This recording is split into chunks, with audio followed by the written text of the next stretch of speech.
Well, hello and welcome to another episode of Get to Know UIC, Get to Know United in Christ. Today, I have the absolute privilege of being joined by Sue and Charlie. Sue and Charlie, thank you so much for taking the time and joining with us today. This is awesome. Sure. Hey, hi. Hey.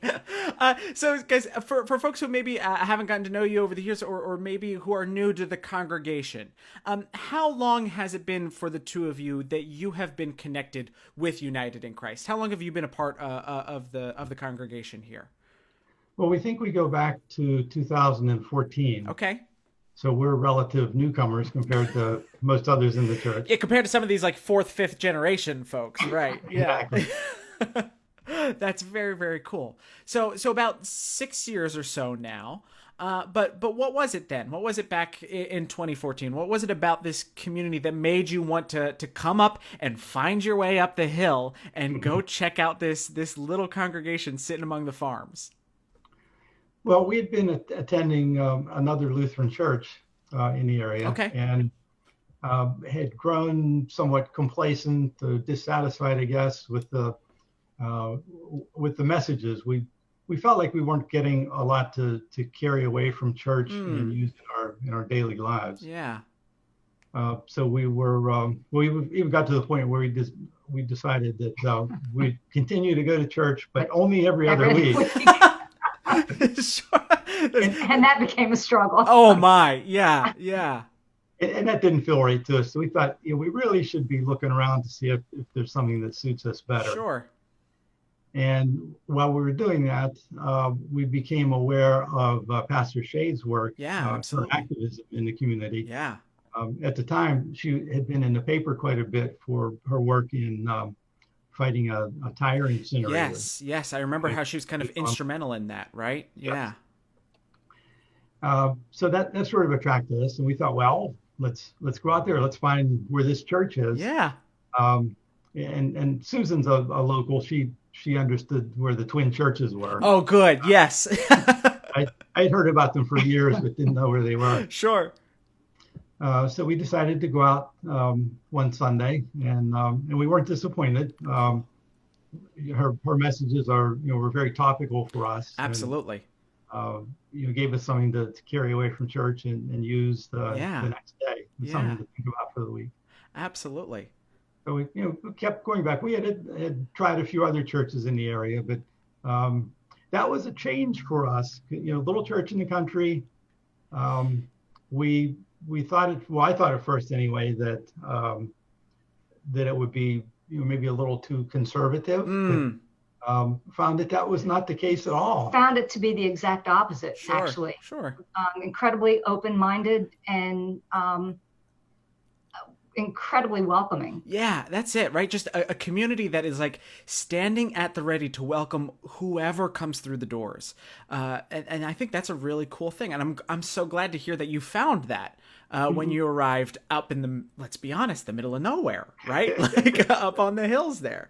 That's so very cool. And I gotta say, it's also really cool and encouraging to hear that what you were looking for was a sense of authenticity in terms of worship, of being grounded, right? Like if you're not being, for lack of better terms, like challenged, or if you're not hearing stuff in preaching that you can personally carry through the week, then yeah, maybe that is the time to go look for something. And I'm so glad you were able to find that with Pastor Shade, Yes. that you could find those moments where faith and what we hear about in worship meets the road, right? And I think that's what she did very well, was contextualized what we heard. And I'm so glad that like that was the inroads for you.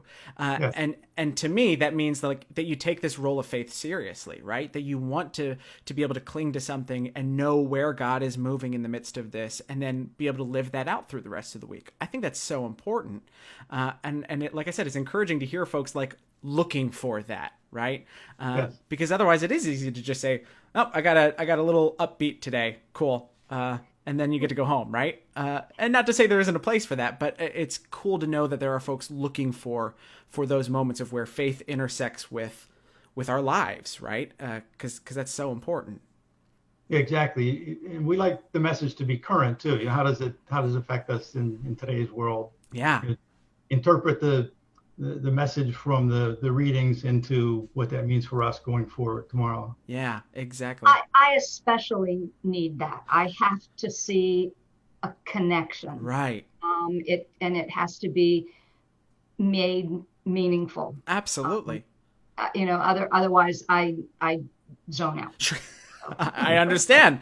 No, absolutely, absolutely. No, and that's fair, right? Because again, like we come to worship with things on our mind, right? We come to worship not divorced from the world around us, but with the last news cycle still playing through our minds, with the latest issues and our current anxieties and whatever is weighing on us, right? We bring that with us. And if the gospel, if the texts, if we don't find a way to hear how that is speaking to us, then we're missing out on the greatest gifts of our tradition, right?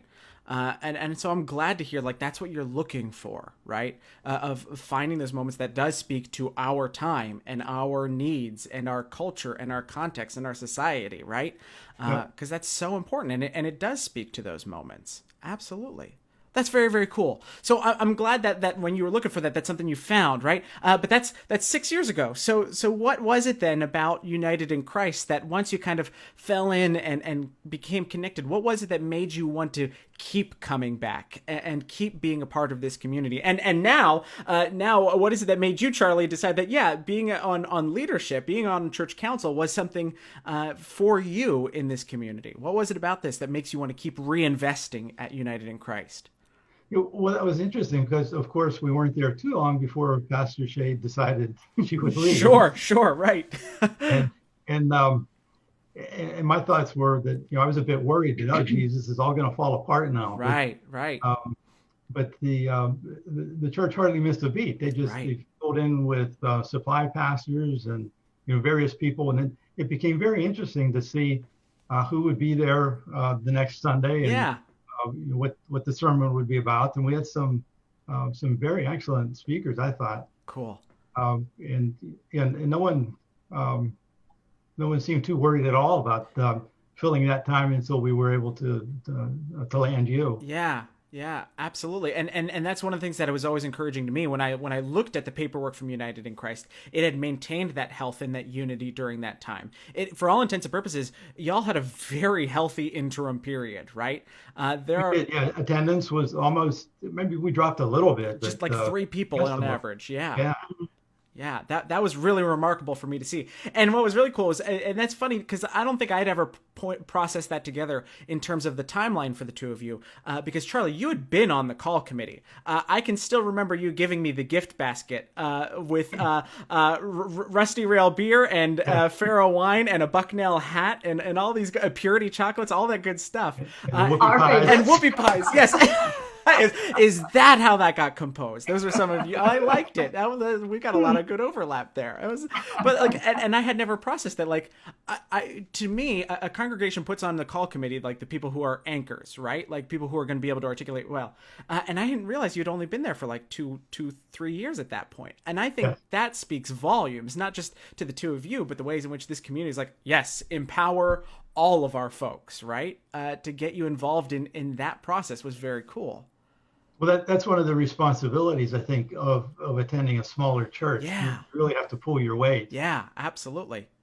Yeah, you have to do what you can. I always tell you that we're probably not the most spiritual couple that you have, but you still hope to be able to contribute whatever you can. Absolutely. And it takes all sorts of different gifts, right? We need all sorts of different thinkers and processors to be a part of those processes, right? To be a part of leadership, to bring voices to the table. And I know that the two of you have been invaluable in so many areas in that way. And I'm just so glad that you've been able to plug in and find that work among this community. So I think that's so cool. So then as you think about the congregation and as you think about the kind of life cycle of United in Christ, where is it that you see, from where you stand, where is it that you see kind of God at work in the midst of this community? What ministries do you see God kind of working on and through this congregation to fulfill in our area? Or what opportunities does the church provide that you would deem as you can't miss out on these things when it comes to United in Christ? Where do you see God's movement in the midst of all of that? Well, speaking for myself, one thing that I really appreciate is I have a lot of I have more questions than answers when I go to church. Yeah. So it's comforting to me to be there among people of probably greater faith than my own. So I see a lot of that, and that's Yeah. one reason that it's good to sit next to some of these people and just be around them. Yeah, Uh, absolutely. and I see a lot of good opportunities just to do little things like we were just saying this morning.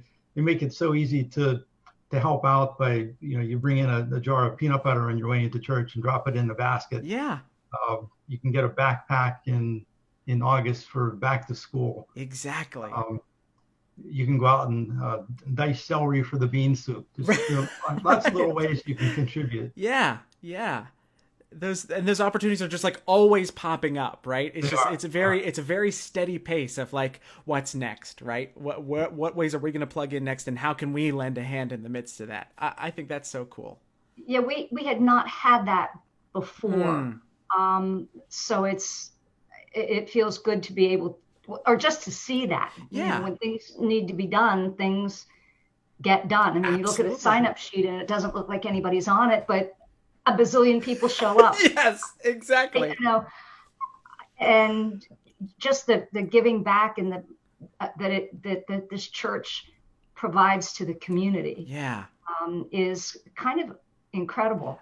Yeah, and to, I don't know about you, but for me, like inspiring, right? Because again, when you go back and you look at the size of our congregation, little rural church, right? Like Mm-hmm. we could easily just shelter away up there on the hill and not worry about anything else except ourselves. But it's like constantly they are providing those opportunities and then looking for more opportunities to figure Yeah. out how to reach our neighbors with the love of God we're already encountering, right? Like And it's done so, I mean, it appears to be done so effortlessly and painlessly. right. You Exactly. don't need to have a lot of committees to think about stuff and then nothing ever gets done. It just seems to happen so It's spontaneously. Yeah, it's almost as if it's just organic to the folks who gather, right? That this service and this desire to reach out to our neighbors isn't something that we are self-imposing. It's just something we already want to be doing, right? We're not doing it because we feel like we are expected to do it. It's that our folks are doing it because what's the other option, right? Like it's as if it's just natural, right? This extension, and that's so cool. And yeah, I'm with you, Susan. I'm glad we don't operate by 17 different committees. I'm glad we can just get the job done. Let's be honest. Like we don't need all that necessarily. We can just accomplish what's set in front of us. And I think these folks, I think you all have a gift at like seeing what's in front and tackling it, right? And just getting it done. And I think that's so cool. I think that's so cool to be a part of. And yeah, I think God's in the midst of that, right? Moving among God's people in that way. Oh, that's so cool. This is great. So then as you think about the ways in which you've connected over these years and kind of jumped in with both feet in terms of being a part of this community, what has that place in this community? What has being a part of this congregation and this church, what has it meant to you in your own lives? What has it meant for you to walk alongside these folks here at United in Christ? I know this is another one of the big, heavier questions. I know this is when it starts to get personal.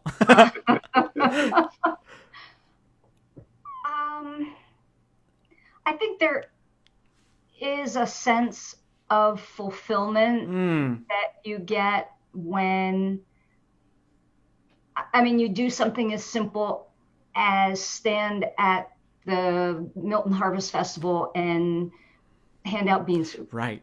The Rich Huff group. Yeah. Yeah. And the auction that we have. Yeah. And the opportunities that we have to help those in need. Exactly. And something that now that I'm looking at retirement is I would like to help out with the what's the Senior Center, Oaks. Yes. That's I like to do those kinds of things. Absolutely. Absolutely. So I think there's just a good feeling that you get from actually contributing and helping with those kinds of activities. Yeah, and I like the way you describe that, because again, that expresses that authentic desire, right? You just there's a sense of fulfillment, right? That this is what we are about, and this is what we are called to do. And and all of those examples are so outwardly focused, right? From the soup sale, like we don't keep any of that money. All that money goes right back out to help our neighbors in need. The Rich Huff auction, the biggest fundraiser, thousands of dollars raised every year. We don't keep a dime of it. It goes right back into helping out kids in our community. Oaks, it started and it's within our walls, but like by now, the majority of folks coming to Oaks are not our members, right? We are really genuinely reaching the seniors in our community and providing a place for them. And yeah. I think there's tremendous fulfillment in that. I think that's very cool. Very, very cool. Charlie, I want to give you a chance. If you had a different, I don't know if you had the same answer, so you're allowed to have the same answer as Susan. But if you wanted to have a different answer, I wanted to give you a chance to respond. Yeah, well, Susan's much more eloquent at those things than I am. But I enjoy the work that I have done on council with the physical elements of the church. Oh yeah, it's a historic old church, and I'm happy to see that there's interest in preserving it and absolutely.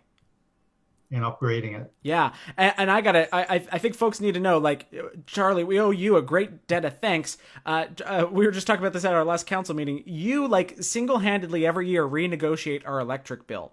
And over the course of I don't know how many years you've been doing that now, but you've probably saved the congregation, like, thousands of dollars at this point by always finding the minimum we're paying on that electric bill. And that's huge. And it's so cool to see that, like, that's not a gift I would have. That's not a gift a lot of our leadership would have, to know where to figure out all those things. But like, that's a gift you bring to the table, right? And much like Susan, finding these things, like, that can bring fulfillment too, right? It doesn't always have to be esoteric, large, lofty prayer things. Sometimes responding to God's call is just figuring out the easiest way to pay the bills, right? and that's okay, because it takes all types. So cool. I'm very glad. This is a very cool thing. So as you think about the future of the congregation, then, as you think about where God might be calling us next, what are your continued hopes and your dreams for United in Christ? What would you love to see God continue working on, and maybe even unleashing within this community? Well, I think we both would agree that we'd like to see the church retain its current flavor and character. Yeah. It could stand to grow a bit. Sure. But you like to see it keep the character that it has now. Yes. And again, historically, I'd like to see the church preserved. Yeah. And also our neighbors across the road too. Yeah. I think it's really. I mean, everyone around here knows the twin churches. Right. Exactly. So it'd be great to be sure that they're both physically preserved. Yeah, absolutely. There's just tremendous history there on the hill, right? Yeah. And we can do that in cool and creative ways. And I've been interested in noting the success you've had with the book studies. Yeah. So I wonder if that might be a thing to continue into the future. I haven't participated in those, but depending on the books that are presented, I would certainly want to do that. Absolutely. Yeah. And for me, that's been one of the most life-giving areas is connecting with that group every week. And we're continuing it now, right? With our digital gathering. And when we're a worshiping congregation of about 74 on average, to get 25 people every week, like, that's a third of our worshiping community. And that's huge. And it speaks to the level of investment and desire to be together and learn and be challenged together by this community. Yeah. So if you haven't gotten to it any time, it's such a cool space. It's such a cool time together. Yeah. I just started a Bucknell lifelong learning class. Oh, neat. It was called God, Pro, and Con. Okay. It was taught by a retired philosophy professor. Oh, wow. At Gettysburg. Yeah. It's Kerry Walters, who does the column in the paper every couple of weeks. Unfortunately, we just had 2 classes before we got shut down because of coronavirus. And he started us out with the con side. So we never really got to the pro side. So rats. It's kind of like a high five left hanging. So I'd love to hear. I hope we continue that class. I'd love to hear some more of his lectures. That'd be very cool. And I'd be, but that's the sort of thing that interests me. Is yeah. I think the philosophical questions. Although I'm a dreadful amateur at philosophy, but it's still interesting. It's hard to read. Absolutely. Oh yeah, sometimes. Oof. Yeah, I remember those in college days. But that's very cool. And again, it answered that question of like, why does this matter, right? That gets back to the original point that drew you to United in Christ in the first place, right? Why does this matter? And we can talk about that in community with those who have more experience than us and some with less experience than us. And we can talk about it and speak to it from all sorts of different angles, but we gather together and we lift each other up in it. And I think that's so cool. Yeah. How about you, Susan? Did you have any similar hopes and dreams, or you got a different angle you're bringing to the table? I want to give you the same chance. I think it's probably pretty much dovetails on what he said. Sure. Excellent. Very cool. Well, thank you guys. This has been just a joy to get together with you guys today.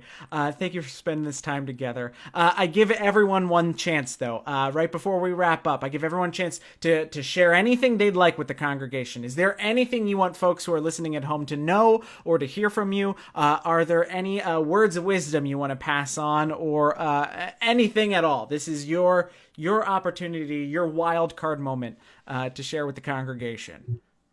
Sharon Weiser shared an email with the Huff Committee. Maybe you've seen that. I did. I just read it. So these aren't my words. They're from the woman who was the recipient of the Rich Huff funds at Christmas time a couple of years ago. And I think this pretty much sums up the church. I'm going to just go right to it. Part of it says, there's no judgment, no funny looks, no questions, just pure generosity. And I think that entails the congregation and the feeling that you take away from United in Christ. Yeah, absolutely. I think you're spot on there. I really do. It's we are ready, and we are a place that's going to meet you where you are and not going to expect you to change who you are. And we are going to unite as a genuine community, whatever that looks like, right? I think that's such a cool thing. And then we're going to leverage that to keep reaching out to our neighbors beyond us. And that's a beautiful thing. I'm so glad you shared that. Thank you. Thank you for that, Susan.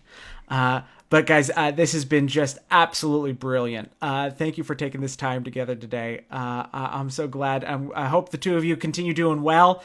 Stay safe, stay healthy, stay sane. I hope you guys have any pro tips for surviving quarantine right now? What are you doing to stay healthy and sane these days? Well, we're walking the dogs without mercy. Awesome. We've kind of fallen into a routine. The dog walks, and if the weather cooperates, we get out for our bike rides. Nice. Good. I've been retired for a number of years, so I'm used to You're being used home. to it. There you go. Susan's falling into a very nice. I've learned I think I'm going to handle retirement just fine. And I have discovered I have lost my fear of 1,000-piece jigsaw puzzles. So there you go. Less intimidating these days, huh? You can tackle those. I'm working my way through one as we speak. Nice. Very nice. Very cool. I think when we're done with this, when we can finally go back together in person, I think one of the first things we got to do is a puzzle swap, because I know there's a bunch of people who have some sitting at the ready. We could make that happen. We've been working that out here. A friend of Susan's saw that she had been working on puzzles, so they surreptitiously drop off puzzles on the doorstep without knocking and risking infection. Nice. Maybe we'll have to set up a quarantine route where when you're done, you drop it off at this person's house. Go. And they drop off. There you go. This is ministry. We'll figure something out. I like that. All right. We'll see what we can put together. But guys, thank you so much. This was absolutely wonderful. Okay. I appreciate the time. To everyone else at home, God's continued peace and blessings in the days ahead. Thanks for tuning in with us today, and we'll hopefully see you sooner rather than later. But in the meantime, bye for now. Okay. Bye. Bye-bye.